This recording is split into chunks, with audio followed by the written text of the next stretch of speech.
Hi అండి, అందరూ ఎలా ఉన్నారు? Welcome to RR creative ideas. ఈరోజు మన ఛానల్లో స్పెషల్ రెసిపీ సేమియా పాయసం. ఈ సేమియా పాయసం నేను 2 విధాలుగా చేస్తానండి. ఈరోజు నేను చేసి చూపించేది పూజలప్పుడు త్వరగా ఈజీగా ఎలా చేసుకోవాలో చూపిస్తాను.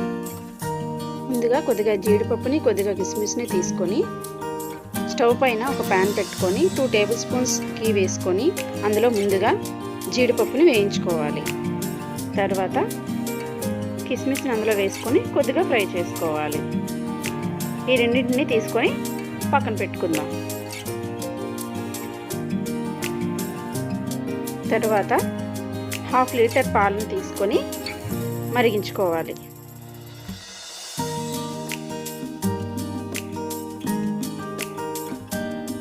ఇప్పుడు స్టవ్ పై ఒక ప్యాన్ని పెట్టుకొని అందులో 2 టేబుల్ స్పూన్స్ గీని వేసుకొని 1 కప్ సేమియాని వేసుకొని బాగా బ్రౌన్ కలర్ వచ్చేలా ఫ్రై చేసుకోవాలి.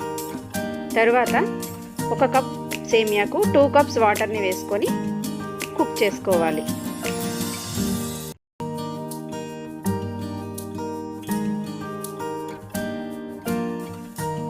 చూడండి, ఇలా వాటర్ లేకుండా సేమియా కుక్ అయిన తర్వాత ఇప్పుడు ఇందులో 1 కప్ సేమియాకి 1.5 కప్ షుగర్ అయితే సరిపోతుంది. షుగర్ని వేసుకొని బాగా కలుపుకోవాలి.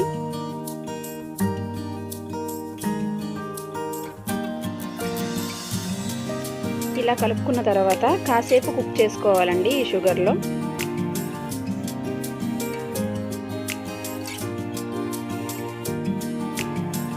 చూడండి, షుగర్ అంతా కరిగి ఇలా రెడీ అయింది కదా. ఇప్పుడు ఇందులో కొద్దిగా ఇలాచీ పౌడర్ని వేసుకుందాం. ఇలాచీ పౌడర్ని నేను కొద్దిగా షుగర్లో ఇలాచీని వేసి మిక్సీ చేసి పట్టుకున్నాను. ఆ పౌడర్ని ఇందులో వేసుకుంటున్నాను. ఒకసారి మళ్ళీ కలుపుకొని ఇప్పుడు పాలు మరిగించుకున్నాం కదా. చూడండి, ఇలా పాలు మరిగించుకున్న తర్వాత ఇప్పుడు ఆ పాలని వేడిగా ఉన్నప్పుడే సేమియాలో వేసుకోవాలి.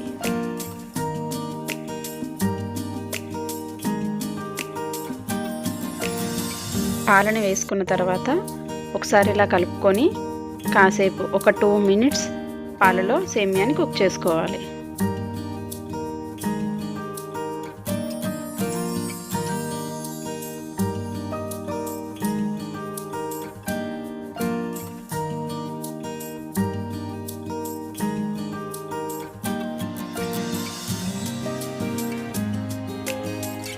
టూ మినిట్స్ తర్వాత జీడిపప్పుని, కిస్మిస్ని అందులో వేసుకొని స్టవ్ ఆఫ్ చేసుకోవాలి.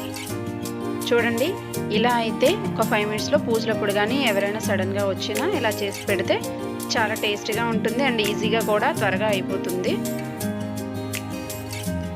ఈ సేమియా పాయసాన్ని ఇంకో పద్ధతిలో ఇంకోసారి ఇంకో వీడియోలో మీకు చూపిస్తాను.